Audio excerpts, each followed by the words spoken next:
Hiber-Nation 63.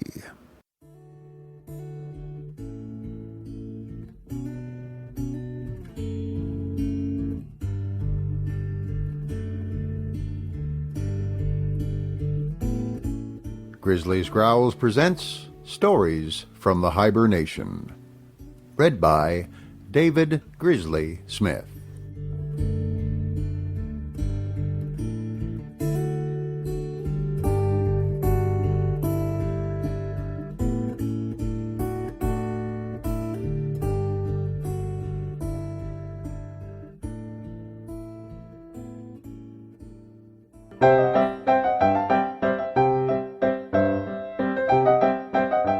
Flatland, A Romance of Many Dimensions, by Edwin Abbott.Part.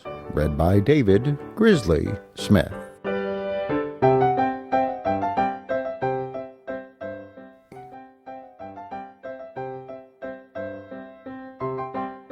Part 1.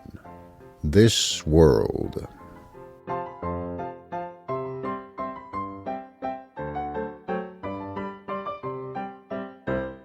Section 3. Concerning the inhabitants of Flatland. The greatest length or breadth of a full-grown inhabitant of Flatland may be estimated at about 11 of your inches. 12 inches may be regarded as a maximum. Our women are straight lines. Our soldiers and lowest classes of workmen are triangles with 2 equal sides, each about 11 inches long, and a base or third side so short, often not exceeding half an inch, that they form at their vertices a very sharp and formidable angle. Indeed, when their bases are of the most degraded type, not more than the 1/8 part of an inch in size, they can hardly be distinguished from straight lines or women, so extremely pointed are their vertices. With us, as with you, these triangles are distinguished from others by being called isosceles, and by this name I shall refer to them in the following pages. Our middle class consists of equilateral or equal-sided triangles. Our professional men and gentlemen are squares, to which class I myself belong, and 5-sided figures or pentagons. Next above these come the nobility, of whom there are several degrees, beginning at 6-sided figures or hexagons, and from thence rising in the number of their sides till they receive the honorable title of polygonal or many-sided. Finally, when the number of the sides becomes so numerous, and the sides themselves so small that the figure cannot be distinguished from a circle, he is included in the circular or priestly order, and this is the highest class of all. It is a law of nature with us that a male child shall have one more side than his father, so that each generation shall rise, as a rule, one step in the scale of development and nobility, and thus the son of a square is a pentagon, the son of a pentagon a hexagon, and so on. But this rule applies not always to the tradesmen, and still less often to the soldiers and to the workmen, who indeed can hardly be said to deserve the name of human figures, since they have not all their sides equal. And with them, therefore, the law of nature does not hold, and the son of an isosceles, that is a triangle with 2 sides equal, remains isosceles still. Nevertheless, all hope is not shut out, even from the isosceles, that his posterity may ultimately rise above his degraded condition.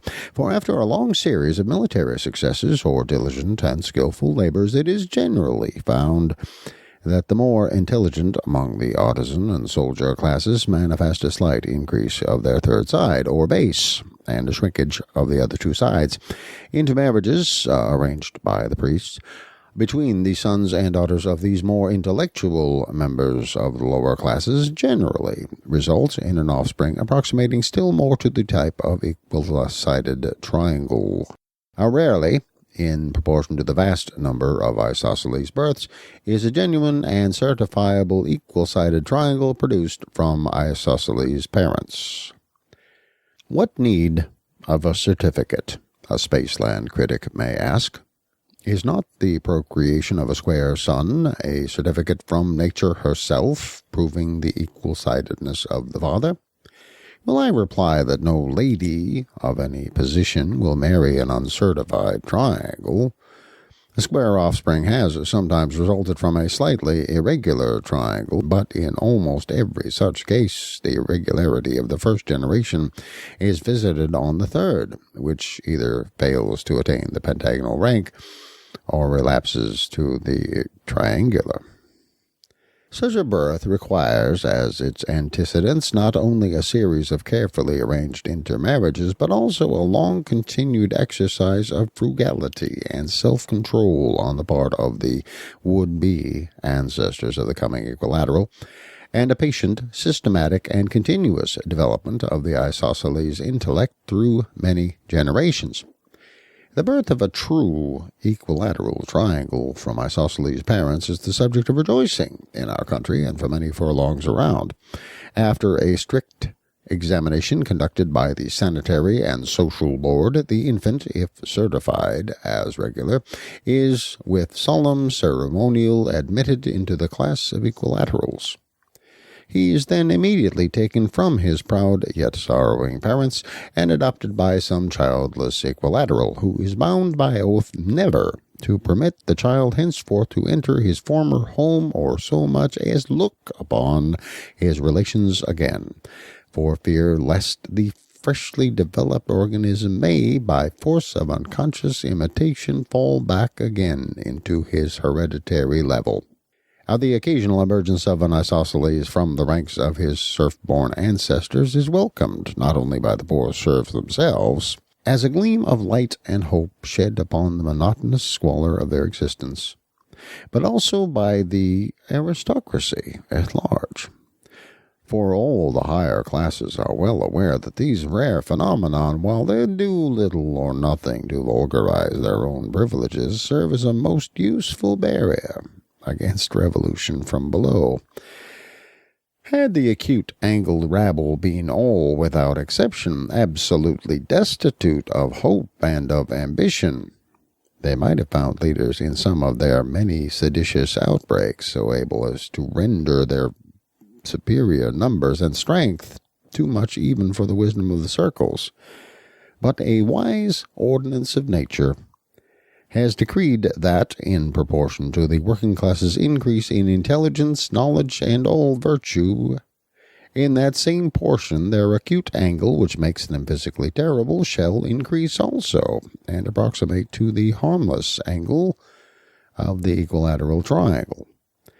Thus, in the most brutal and formidable of the soldier class, creatures almost on a level with women in their lack of intelligence, it is found that, as they wax in the mental ability necessary to employ the tremendous penetrating power to advantage, so do they wane in the power of penetration itself. How admirable is the law of compensation, and how perfect a proof of the natural fitness and, I may almost say, the divine origin of the aristocratic constitution of the states of Flatland. By a judicious use of this law of nature, the polygons and circles are almost always able to stifle sedition in its very cradle, taking advantage of the irrepressible and boundless hopefulness of the human mind. Art also comes to the aid of law and order. It is generally found possible, by a little artificial compression or expansion on the part of the state physicians, to make some of the more intelligent leaders of a rebellion perfectly regular, and to admit them at once into the privileged classes. A much larger number, who are still below the standard, allured by the prospect of being ultimately ennobled, are induced to enter the state hospitals, where they are kept in honorable confinement for life, and one or two alone of the more obstinate, foolish, and hopelessly irregular are led to execution. Then the wretched rabble of the isosceles, planless and leaderless, are either transfixed without resistance by the small body of their brethren whom the chief circle keeps in pay for emergencies of this kind, or else more often by means of jealousies and suspicions skillfully fomented among them by the circular party, they are stirred to mutual warfare, and perish by one another's angles. No less than 120 rebellions are recorded in our annals, besides minor outbreaks numbered at 235, and they have all ended thus.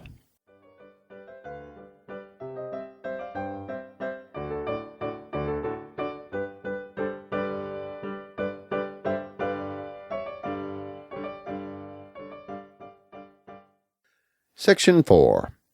Concerning the women. If our highly pointed triangles of the soldier class are formidable, it may be readily inferred that far more formidable are our women. For if a soldier is a wedge, a woman is a needle, being, so to speak, all points, at least at the two extremities. Add to this the power of making herself practically invisible at will, and you will perceive that a female in Flatland is a creature by no means to be trifled with. But here, perhaps, some of my younger readers may ask how a woman in Flatland can make herself invisible. This ought, I think, to be apparent without any explanation. However, a few words will make it clear to the most unreflecting. Place a needle on a table. Then, with your eye on the level of the table, look at it sideways, and you will see the whole length of it. But look at it endways, and you see nothing but a point. It has become practically invisible. Just so is it with one of our women. When her side is turned toward us, we see her as a straight line.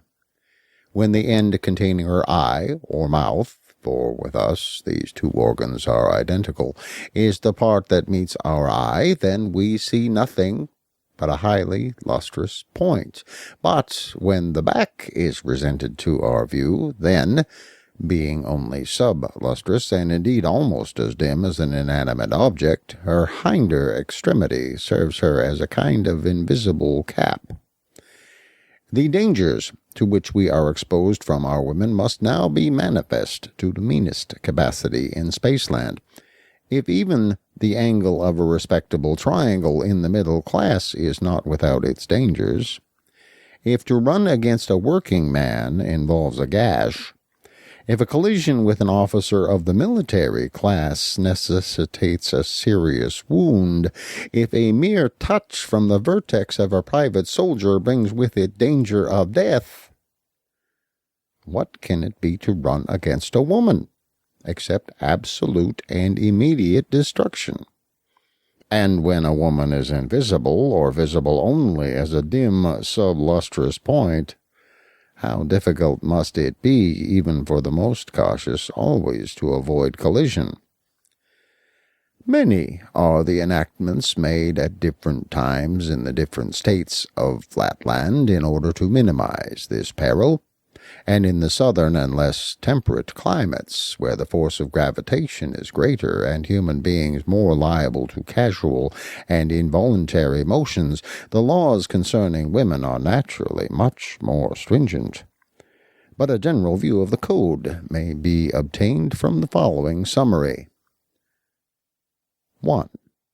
Every house shall have one entrance in the eastern side for the use of females only, by which all females shall enter in a becoming and respectful manner, and not by the men's or western door.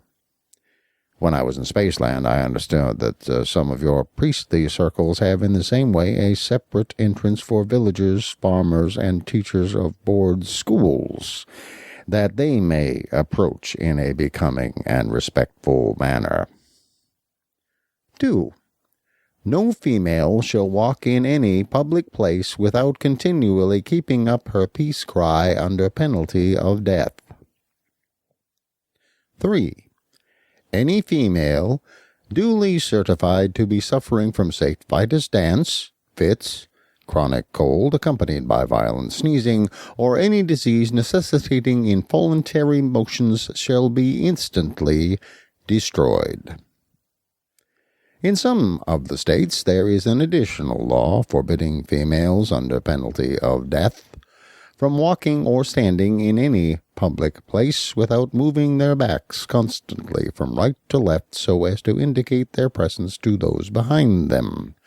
Others oblige a woman, when traveling, to be followed by one of her sons or servants or by her husband. Others confine women altogether to their houses except during the religious festivals, but it has been found by the wisest of our circles or statesmen that the multiplication of restrictions on females tends not only to the debilitation and diminution of the race, but also to the increase of domestic murders, to such an extent that a state loses more than it gains by a too prohibitive code. For whenever the temper of a woman is thus exasperated by confinement at home or hampering regulations abroad, they are apt to vent their spleen upon their husbands and children, and in the less temperate climes the whole male population of a village has sometimes been destroyed in 1 or 2 hours by simultaneous female outbreak. Hence, the 3 laws mentioned above suffice for the better regulated states, and may be accepted as a rough exemplification of our female code. After all, our principal safeguard is found not in legislature, but in the interests of the women themselves, for, although they can inflict instantaneous death by a retrograde movement, yet unless they can at once disengage their stinging extremity from the struggling body of their victim, their own frail bodies are liable to be shattered. The power of fashion is also on our side. I pointed out that in some less civilized states, no female is suffered to stand in any public place without swaying her back from right to left. This practice has been universal among ladies of any pretensions to breeding in all well-governed states as far back as the memory of figures can reach. It is considered a disgrace to any state that legislation should have to enforce what ought to be, in every respectable female, a natural instinct. The rhythmical and, if I may so say, well-modulated undulation of the back in our ladies of circular rank is envied and imitated by the wife of a common equilateral, who can achieve nothing beyond a mere monotonous swing like the ticking of a pendulum.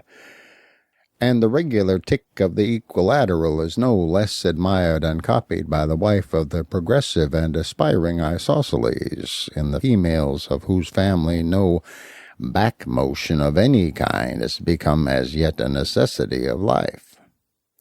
Hence, in every family of position and consideration, back motion is as prevalent as time itself, and the husbands and sons in those households enjoy immunity, at least from invisible attacks.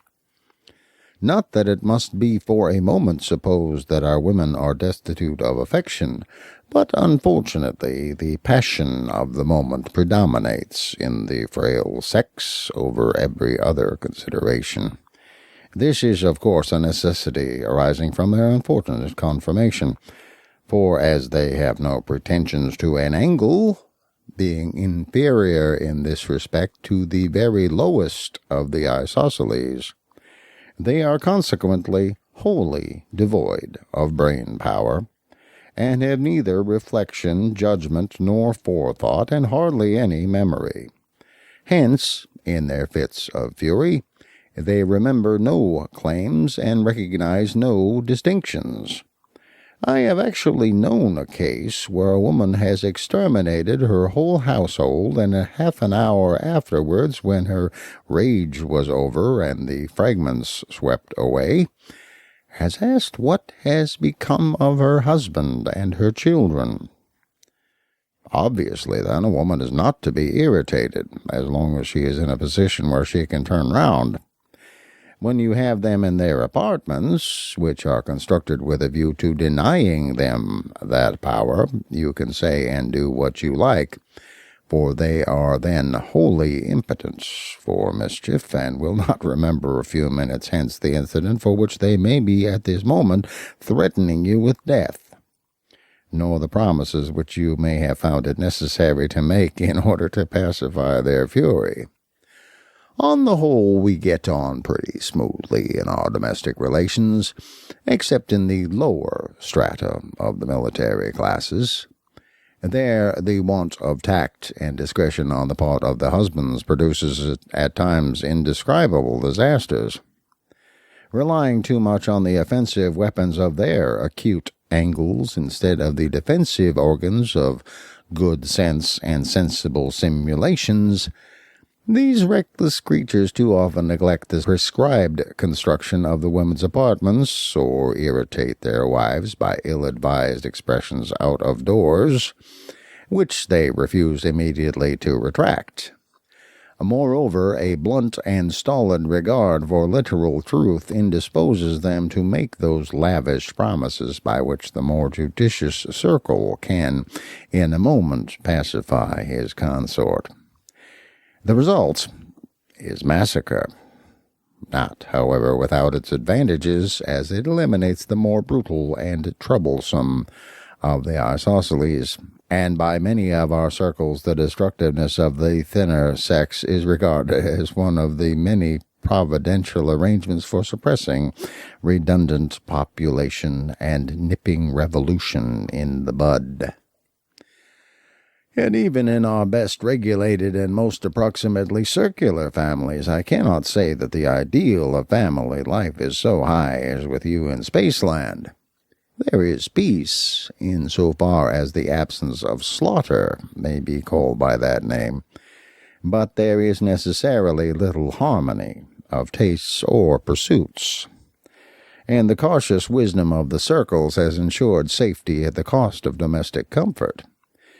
In every circular or polygonal household that has been a habit from time immemorial, and has now become a kind of instinct among the women of our higher classes, that the mothers and daughters should constantly keep their eyes and mouths towards their husband and his male friends, and for a lady in a family of distinction to turn her back upon her husband would be regarded as a kind of portent, involving a loss of status. But as I shall soon show, this custom, though it has the advantage of safety, is not without its disadvantages. In the house of the working man, or respectable tradesman, where the wife is allowed to turn her back upon her husband while pursuing her household avocations, there are at least intervals of quiet, where the wife is neither seen nor heard, except for the humming sound of the continuous peace cry. But in the homes of the upper classes there is too often no peace. There the voluble mouth and bright penetrating eye are ever directed towards the master of the household, and light itself is not more persistent than the stream of feminine discourse. The tact and skill which suffice to avert a woman's sting are unequal to the task of stopping a woman's mouth. And as the wife has absolutely nothing to say, and absolutely no constraint of wit, sense, or conscience to prevent her from saying it, not a few cynics have been found to aver that they prefer the danger of the death-dealing but inaudible sting to the safe sonorousness of a woman's other end. To my readers in Spaceland, the condition of our women may seem truly deplorable, and so indeed it is. A male of the lowest type of the isosceles may look forward to some improvement of his angle, and to the ultimate elevation of the whole of his degraded caste. But no woman can entertain such hopes for her sex. Once a woman, always a woman, is a decree of nature, and the very laws of evolution seem suspended in her disfavor. Yet at least we can admire the wise prearrangement which has ordained that, as they have no hopes, so they shall have no memory to recall, no forethought to anticipate the miseries and humiliations which are at once a necessity of their existence and the basis of the Constitution of Flatland.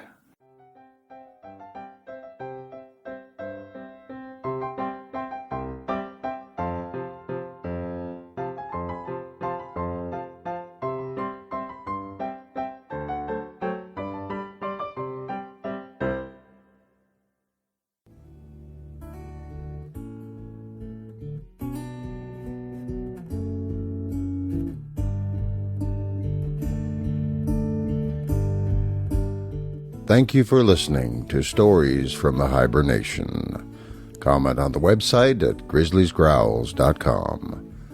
This program is offered under a Creative Commons Attribution, Non-Commercial, No Derivatives license.